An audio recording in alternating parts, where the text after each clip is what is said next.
Le thème, sans Dieu, la vie n'a aucun sens. Le psaume 100 nous éclaire bien là-dessus. Sachez que l'Éternel est Dieu. C'est lui qui nous a fait, nous lui appartenons. Dieu n'est pas seulement le point de départ de notre vie, il en est la source. Et pour découvrir le sens de notre vie, vous devez vous tourner vers la parole de Dieu. L'apôtre Jean a écrit, Apocalypse 4, 11, « C'est toi qui as créé toutes choses, et elles sont venues à l'existence parce que tu l'as voulu. Nous sommes créés pour Dieu, afin que nous soyons son vis-à-vis. Il veut une communion avec nous, communiquer avec nous, habiter parmi nous, travailler avec nous, vivre avec nous, cheminer avec nous, pour accomplir son plan ici-bas et finalement nous avoir avec lui pour l'éternité. » Alors je voudrais lire avec vous Colossiens, chapitre 1er, verset 25.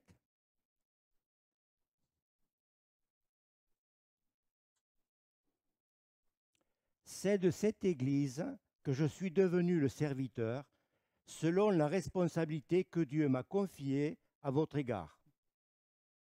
Il m'a chargé d'annoncer sa parole dans toute sa plénitude, en vous faisant connaître le secret de son plan, tenu caché depuis toujours, de génération en génération, mais qui s'accomplit de façon manifeste pour les membres de son peuple saint, que vous êtes. Car Dieu a voulu faire connaître quelle est la glorieuse richesse que renferme le secret de son plan pour les non-juifs.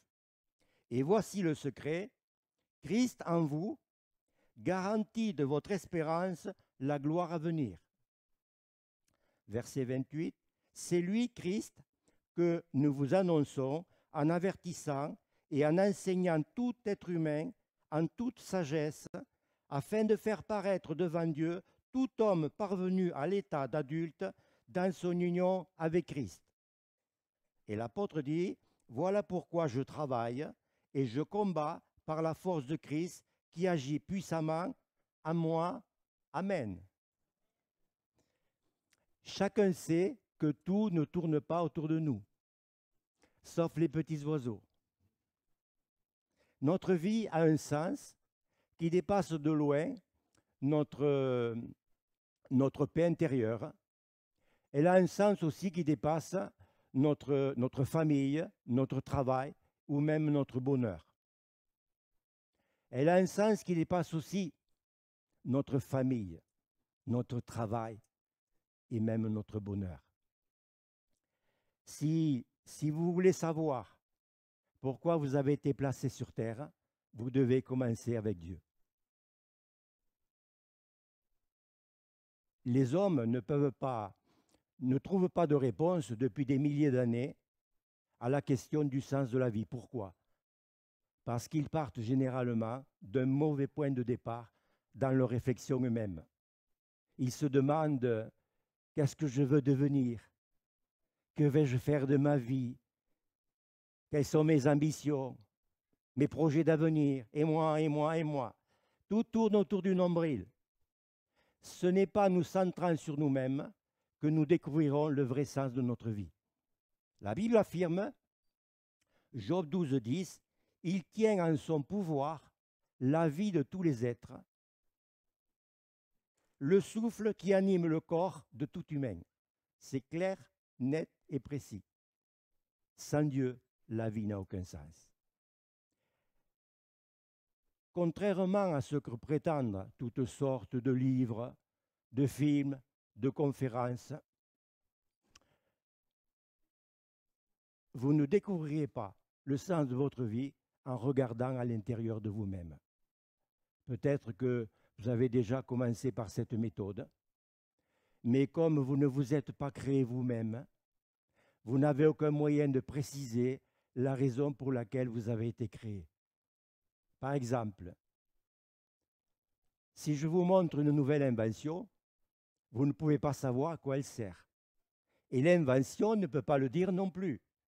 Seul son créateur ou une personne qui possède le mode d'emploi pourra vous l'expliquer. Vous ne pourrez jamais trouver un sens à votre vie en vous prenant vous-même comme point de départ. Commencez par Dieu, votre Créateur. Vous n'existez que parce qu'il le veut bien. Vous avez été créé par Dieu et pour Dieu, et tant que vous ne comprendrez pas cela, votre vie n'aura aucun sens. C'est uniquement en Dieu que nous découvrons notre origine, notre identité, notre raison de vivre, notre valeur, notre destinée. Tout autre chemin mène à une impasse. Jésus a tenu de préciser, je suis le chemin, la vérité, la vie. Dommage que de nos jours, beaucoup essaient d'utiliser le Seigneur pour se réaliser. Mais c'est contraire à l'ordre des choses et voué à l'échec. Vous avez été fait pour Dieu et non l'inverse. La vie consiste à se laisser utiliser le Seigneur pour accomplir ses plans ici-bas et non pas avoir recours à lui pour vos projets personnels. Se préoccuper uniquement des désirs de sa propre chair mène à la mort, ça vous le savez. Mais se préoccuper des désirs du Saint-Esprit pour accomplir la volonté de Dieu mène à la vie et à la paix. Et à la paix. Comment allez-vous découvrir le but pour lequel vous avez été créé? Vous n'avez que deux solutions. Deux solutions. La première est celle du monde, la spéculation. La spéculation. Ils supposent, ils devinent, ils inventent des théories. Depuis des milliers d'années, de brillants philosophes ont discuté sur le sens de la vie. La philosophie est un sujet important et elle a son utilité. Mais pour déterminer le sens de la vie, même les philosophes les plus clairvoyants ne peuvent que se limiter à des suppositions. Le roi David de son temps l'avait compris. Il dit, psaume 118 au verset 8, « Mieux vaut se réfugier auprès de l'Éternel que compter sur les humains. » Heureusement, il n'y a pas que la voie de la spéculation pour trouver le sens et le but de la vie. Heureusement. Cela nous amène à la deuxième solution, la révélation divine. Nous pouvons rechercher ce que Dieu nous a révélé sur la vie dans sa parole. Dans sa parole. La façon la plus simple pour découvrir la raison d'être d'une invention consiste à interroger son inventeur. Et pour votre vie, c'est pareil. Interrogez le Seigneur. Job l'a fait. Bien que dans ce passage, il souhaitait que Dieu ne s'occupe plus de lui. Job, chapitre 7, au verset 17. « Qu'est-ce que l'homme pour que tu fasses un si grand cas de lui et que tu lui prêtes une telle attention ?» Au verset 20, il dit « Pourquoi m'as-tu pris pour cible ?» Dieu ne nous a pas laissés dans l'ignorance. Il nous a révélé clairement des objectifs pour notre vie. Et c'est pourquoi la Bible est le manuel de l'utilisateur. Et là, je veux entendre un grand amen, parce que vous lisez la Bible. Dans ce livre indémodable et incomparable, parce qu'il est inspiré, Dieu nous explique pourquoi nous sommes sur terre, en quoi consiste la vie, quels sont les pièges à éviter et ce que nous réserve l'avenir. Il nous dévoile des vérités que les méthodes d'épanouissement personnel ne peuvent pas nous enseigner. Paul nous le dit. 1 Corinthiens 2, au verset 7. Nous exposons la sagesse de Dieu secrète et cachée que Dieu nous avait préparée avant le commencement du monde en vue de notre gloire. Cette sagesse-là, les grands de ce monde ne la connaissent pas. Car s'ils l'avaient connue, ils n'auraient pas crucifié le Seigneur glorieux. Dieu n'est pas seulement le point de départ de votre vie, il en est la source. Et pour découvrir le sens de votre vie, vous devez vous tourner vers la parole de Dieu. C'est pourquoi il vaut mieux baser sa vie sur des vérités éternelles et non sur la dernière découverte à la mode, ou s'appuyer sur des histoires émouvantes qui ne servent à rien. La vie de chacun est conduite par quelque chose. Si vous voulez vraiment diminuer le niveau de votre stress, laissez Dieu prendre le volant et vous conduire.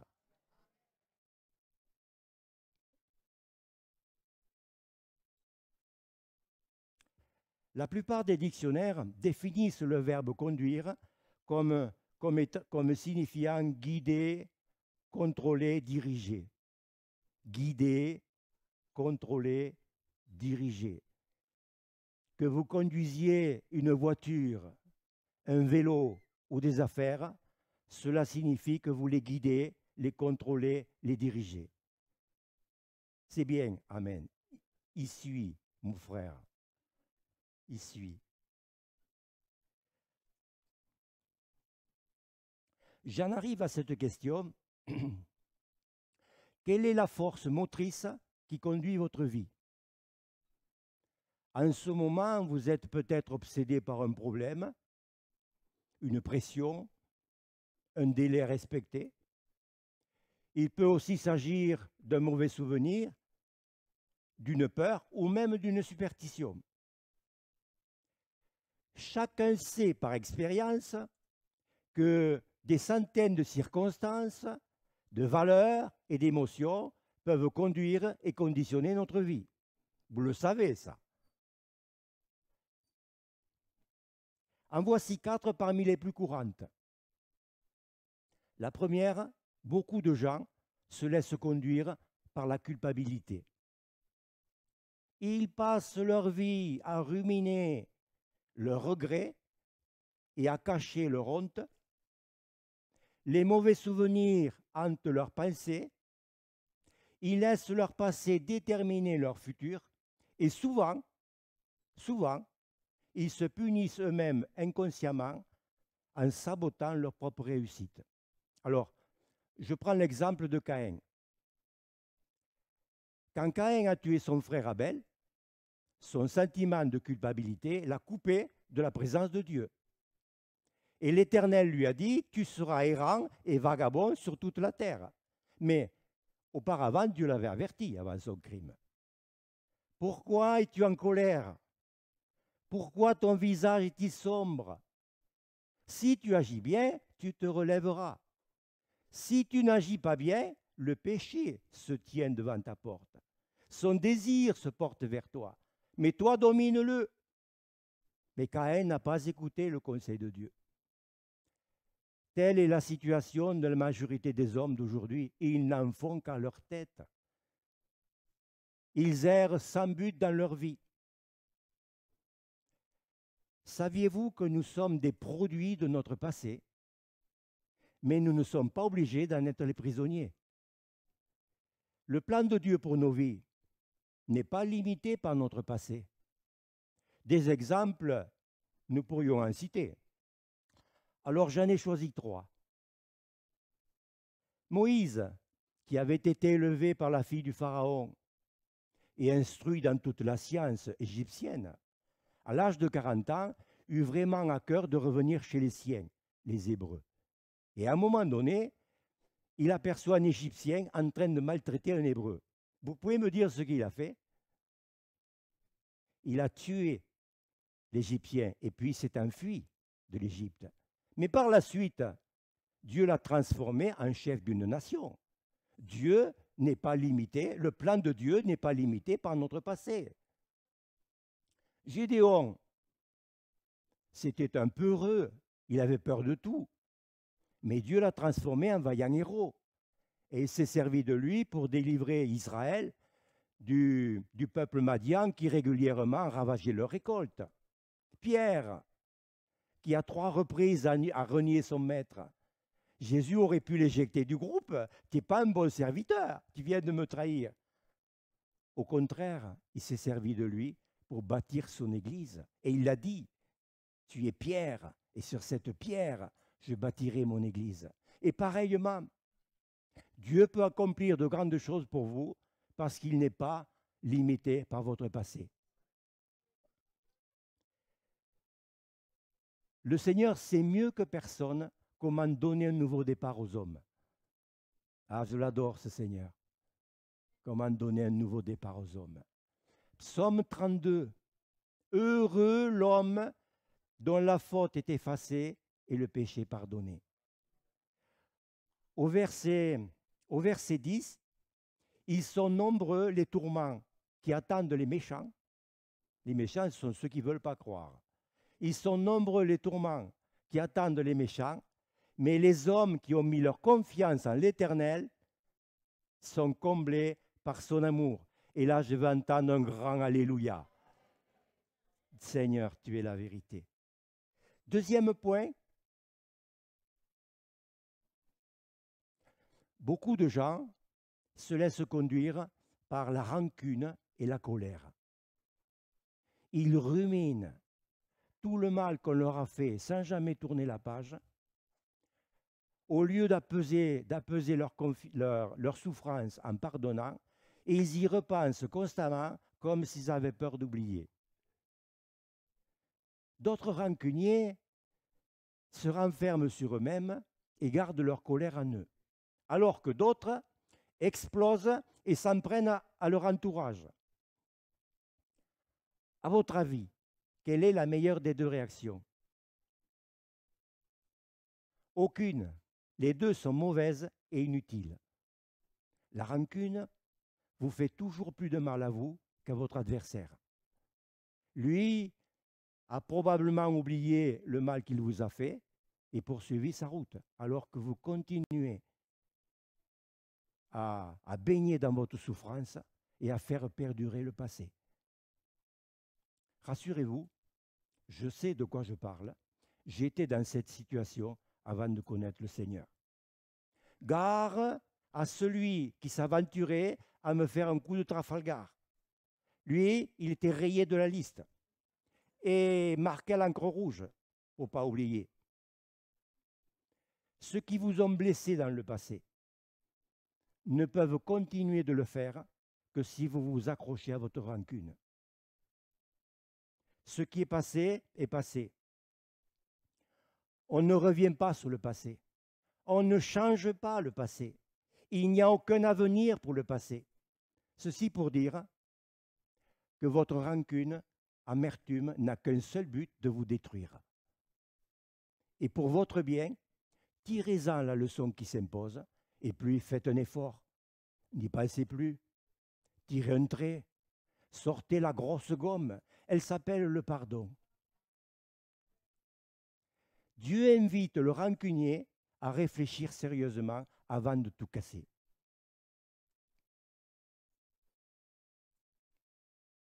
Job 5, verset 2.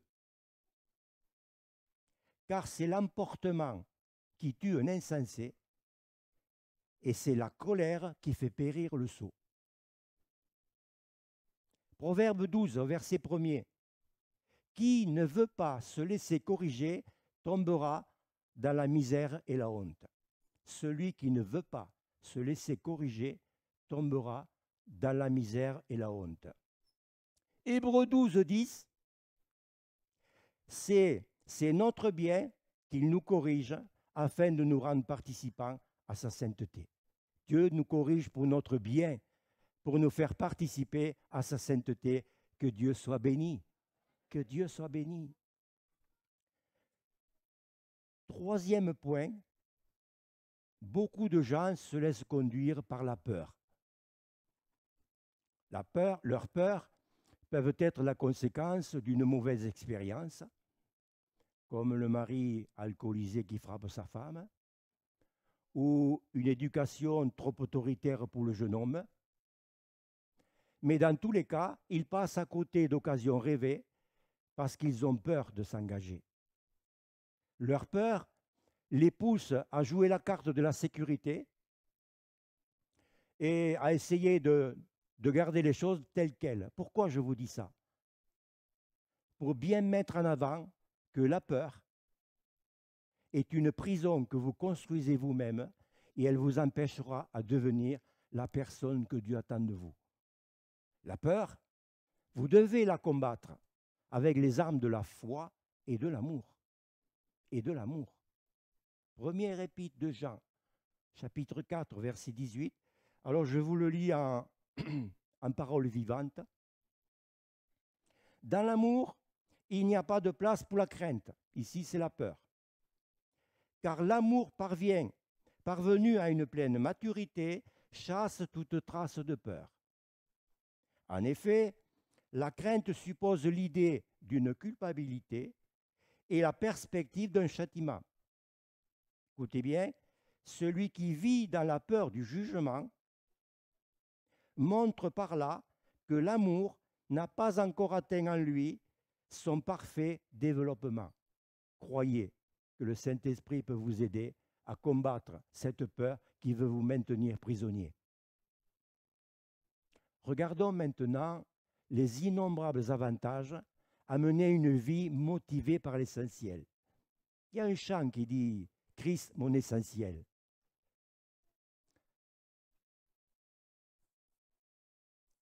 Savoir quel est votre objectif donne un sens à votre vie. J'ai ici la lettre d'un jeune homme d'une vingtaine d'années qui vivait sans but, mais qui souhaitait découvrir un jour sa raison d'être. Alors je cite, bon, elle va durer demi-heure la lettre, il va falloir tenir le coup. Hein. Non. Donc je cite, je me sens misérable parce que je me bats pour devenir quelqu'un sans même savoir où cela me mène. Je me contente d'avancer sans but, mais si je découvre un jour ma raison d'être, alors je commencerai à vivre. Fin de citation. Sans Dieu, la vie n'a aucun sens. Et nous n'avons aucune raison d'espérer. Ça, c'est un drame.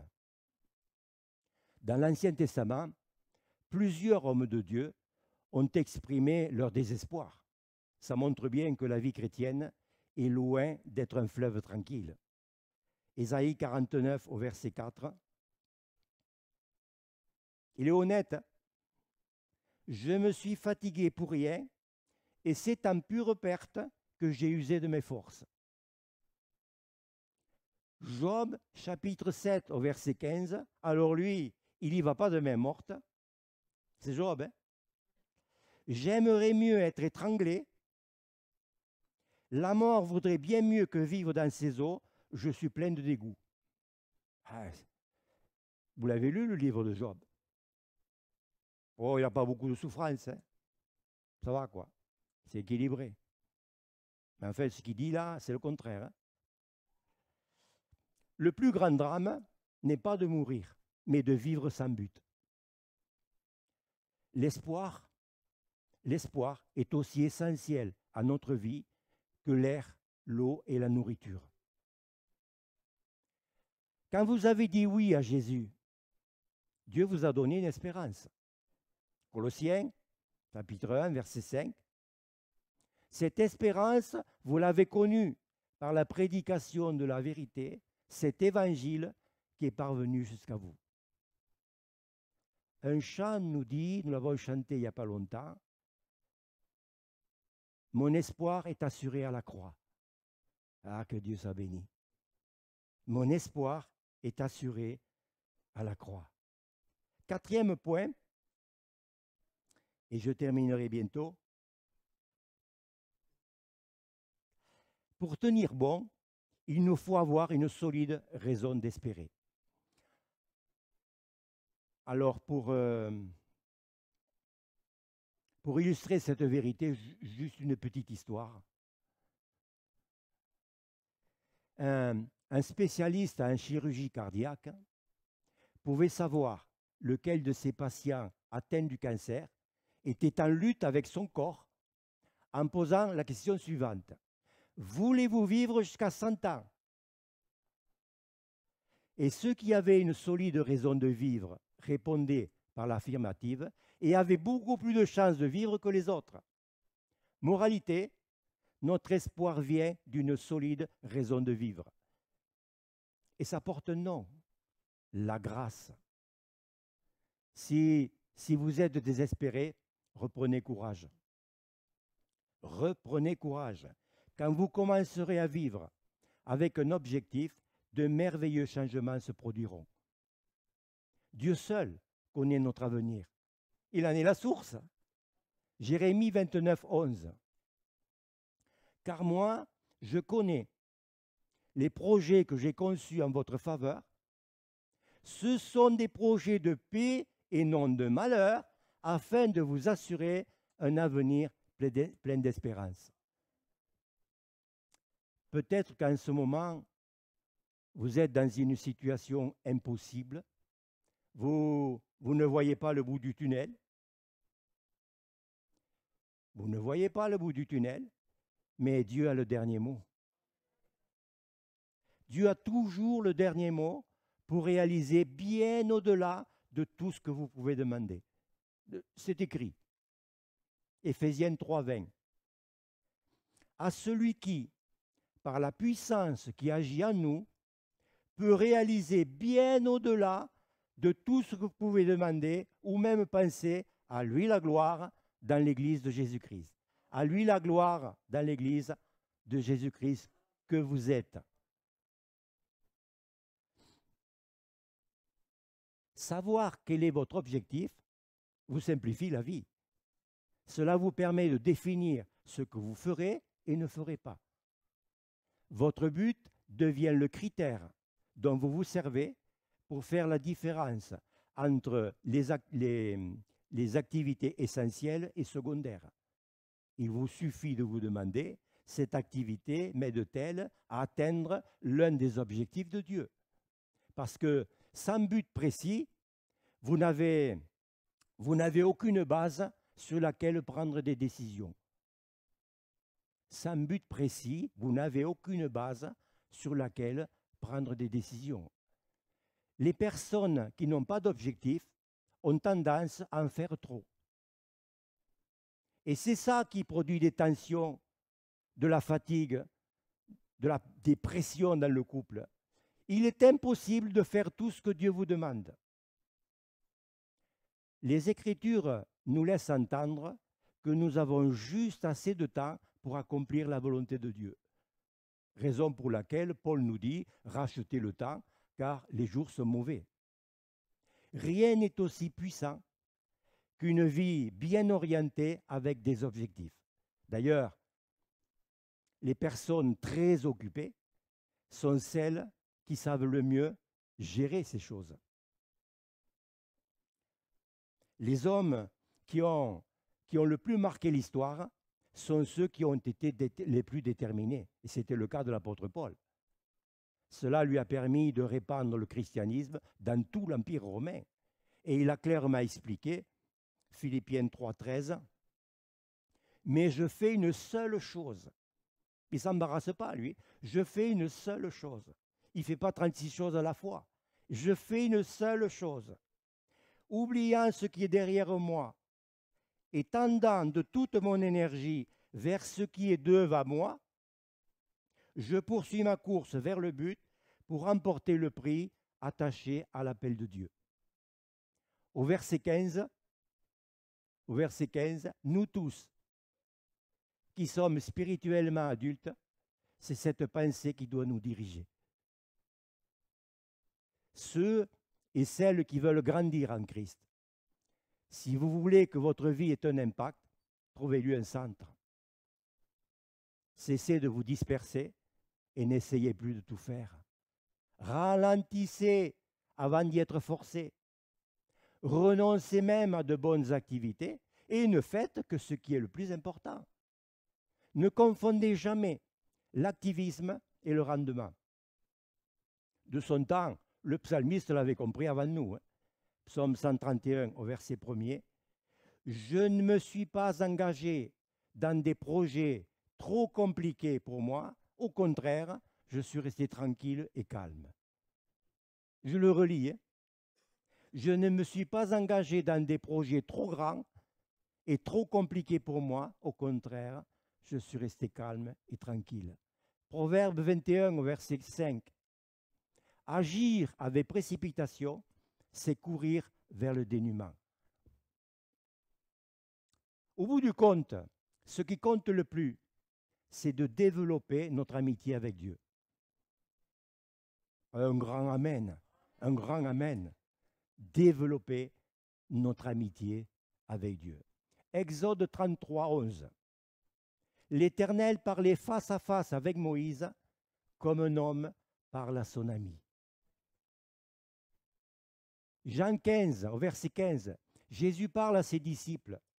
Il leur dit, je vous ai appelés amis parce que je vous ai fait connaître tout ce que j'ai appris de mon Père. Une amitié profonde avec Dieu repose sur une franchise totale en ce qui concerne nos fautes et nos sentiments, parce qu'il veut que nous soyons totalement honnêtes. Dieu ne s'attend pas à ce que nous soyons parfaits, mais il veut que nous soyons au clair avec lui, au clair avec mon Seigneur. Dans la Bible, aucun des amis de Dieu n'était parfait. S'il fallait devenir parfait pour être l'ami de Dieu, personne n'y parviendrait jamais. Heureusement, par la grâce de Dieu, Jésus est encore l'ami des pécheurs. Chaque fois que vous faites ce que Dieu dit, même sans comprendre, vous approfondissez votre amitié avec le Seigneur. Souvent, on ne pense pas que l'obéissance fait partie de l'amitié. On l'associe à un parent, un patron ou un officier supérieur, non avec un ami. Pourtant, Jésus a clairement dit que l'obéissance était une condition indispensable à l'amitié avec Dieu. Et il a dit à ses disciples, « Vous êtes mes amis si vous faites ce que je vous commande. » Nous obéissons au Seigneur non pas par devoir, ni par peur, ni par obligation, mais parce que nous l'aimons et que nous croyons qu'il sait ce qui est le meilleur pour nous. Nous voulons le suivre en signe de reconnaissance pour tout ce qu'il a fait pour nous. Et plus nous le suivons de près, et plus notre amitié s'approfondit. Les non-croyants pensent souvent que les chrétiens obéissent par obligation, par culpabilité ou par peur de la punition. Mais c'est tout le contraire. C'est tout le contraire. Puisque nous avons été rachetés, pardonnés, réconciliés avec Dieu, nous n'avons pas à gagner ni à mériter notre salut, puisqu'il nous est offert par grâce. Et il nous est offert par grâce. En plus, Jésus a tenu de souligner, et il le dit à ses disciples, « Je vous ai dit ces choses, afin que ma joie soit en vous et que votre joie soit complète. » Et là, on comprend mieux pourquoi toute la Bible nous parle d'un service accompli avec joie. Vous savez pourquoi? Parce que la joie du Seigneur sera toujours notre force. Dans le livre des Actes, malgré la douleur et les coups, les apôtres étaient joyeux de servir le Seigneur Jésus. Ils étaient remplis de joie. Et pourtant, ils ont été bousculés. Hein. On n'en est pas là, nous encore. Hein. Ça viendra. Il ne faut pas le souhaiter. On n'en est pas là. Mais sans amour, ça ne marche pas. Jésus nous a laissé la consigne. Comme le Père m'a aimé, je vous ai aussi aimé. Demeurez dans mon amour. Ce n'est pas un conseil, hein, c'est un ordre. Et si vous gardez mes commandements, vous demeurerez dans mon amour. Je finis après ça. Jésus veut nous voir faire ce qu'il a fait avec le Père. Et sa relation avec le Père est l'exemple à suivre pour être en relation avec lui. Par amour, Jésus a obéi à son Père. Dieu attache plus d'importance à ce que nous sommes qu'à ce que nous faisons. Proverbe 21, 3. Lorsqu'un homme fait ce qui est juste et droit, une femme aussi, cela plaît à l'Éternel plus que s'il lui offrait des sacrifices. Quelque part, il est écrit dans la Bible, en sacrifice à Dieu, offre ta reconnaissance. Souvent, nous sommes tentés d'accomplir de grandes choses pour Dieu. Tant mieux si c'est sa volonté. À vrai dire, Dieu aime quand nous faisons de petites choses pour lui par amour et obéissance. Dieu les considère comme des actes d'adoration. Pour ça qu'aujourd'hui encore, Dieu cherche des adorateurs, mais des vrais qui vont l'adorer en esprit et en vérité. Sans Dieu, la vie n'a aucun sens. Et si vous laissez le Seigneur prendre le volant et vous conduire, votre vie aura un sens. Ma vie aura un sens. Quand vous commencerez à vivre avec un objectif, de merveilleux changements se produiront. Rien n'est aussi puissant qu'une vie bien orientée avec des objectifs.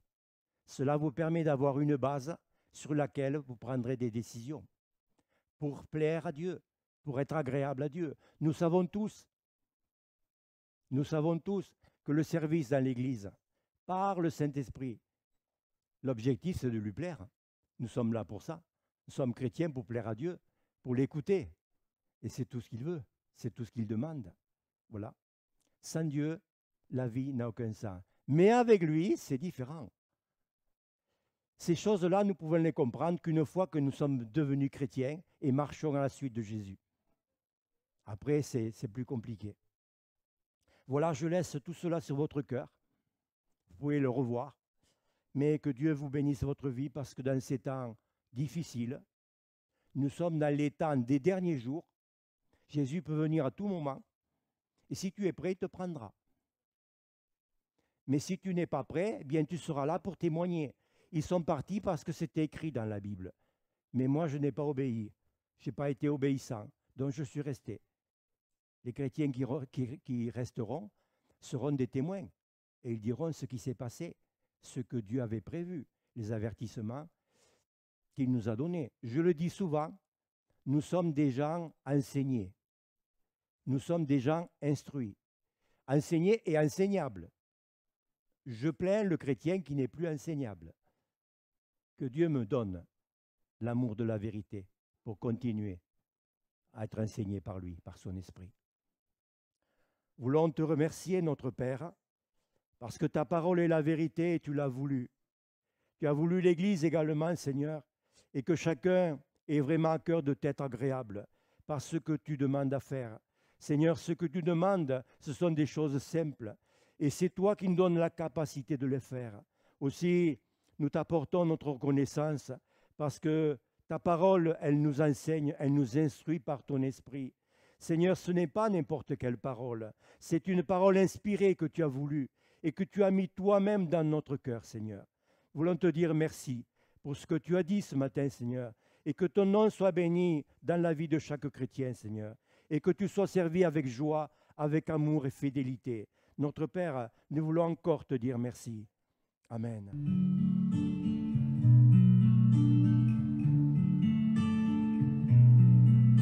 Well, I heard there was a Savior called. David played and he plays the Lord, but you